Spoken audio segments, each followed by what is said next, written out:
Chris, aujourd'hui je refais la vidéo pour HW Sensor V6 25 14 26 iSierra. C'est l'installer pour installer le Fake SMC et les plugins dans la partition FI avec HW Monitor dans application.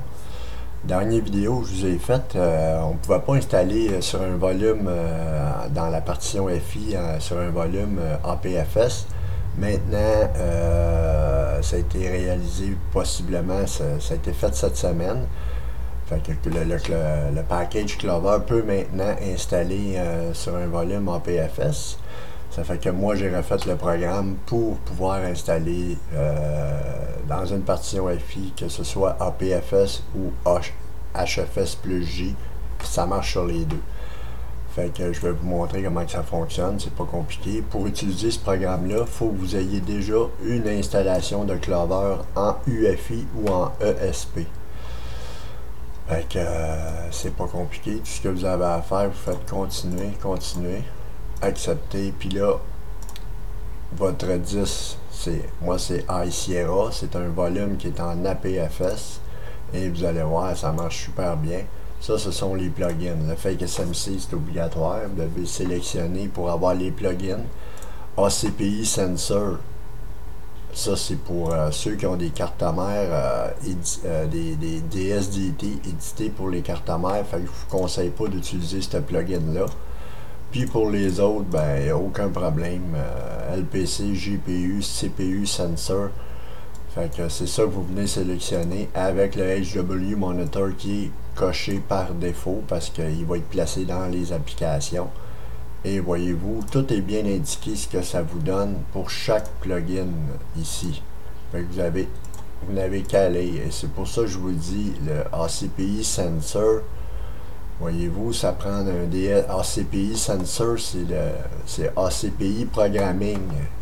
Comprenez-vous, il faut que vous ayez un DSDT édité pour utiliser ce plugin-là. Ça ne donne rien de l'utiliser. Fait qu'on va venir sélectionner ceux-là ici. Puis même, regardez, je vais le sélectionner juste pour vous montrer que tous les plugins, de toute façon, on peut les installer, mais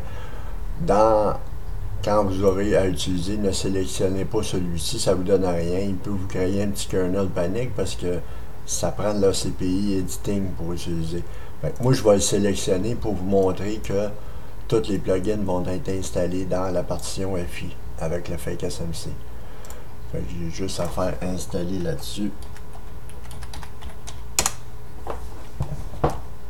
C'est très rapide. Je suis bien content de l'avoir réalisé. J'ai commencé à travailler dessus hier, puis je l'ai fini ce matin complètement avec tous les tests effectués. Donc, voyez-vous, Clover, Kex 10.13, content, plugin. Tous les plugins sont là. Fait que moi, je vais l'enlever, celle-là. C'était juste pour une démonstration, pour vous montrer que tous les plugins peuvent être installés parfaitement avec l'application. Maintenant, vous rebootez sur votre système et vous venez dans vos applications, vous venez cliquer sur HW Monitor au reboot. Il va vous dire qu'il est installé d'Internet, que vous acceptez oui. Et dans les préférences, vous venez enlever ça ici, mise à jour, vous ne cochez pas ça parce que vous n'allez pas recevoir le bon HW Monitor qui va vous installer des Kex dans le système librairie extension. C'est pas ça qu'on veut. On veut tout avoir nos Kex injectés par Clover. Et vous venez cocher cette option-là ici. Et la couleur, ben, c'est à vous de choisir votre couleur. Et la barre aussi latérale, vous pouvez changer l'icône. L'icône originale, de la couleur originale, c'est celui-là ici. Moi, j'ai mis le vert. Fait que c'est ça, mes amis, c'était ma vidéo pour HW Monitor FI. Fait que n'oubliez pas que ceci ne marche pas pour Clover Legacy, ça ne marche que pour Clover ESP ou UFI. Merci beaucoup de votre écoute, à la prochaine.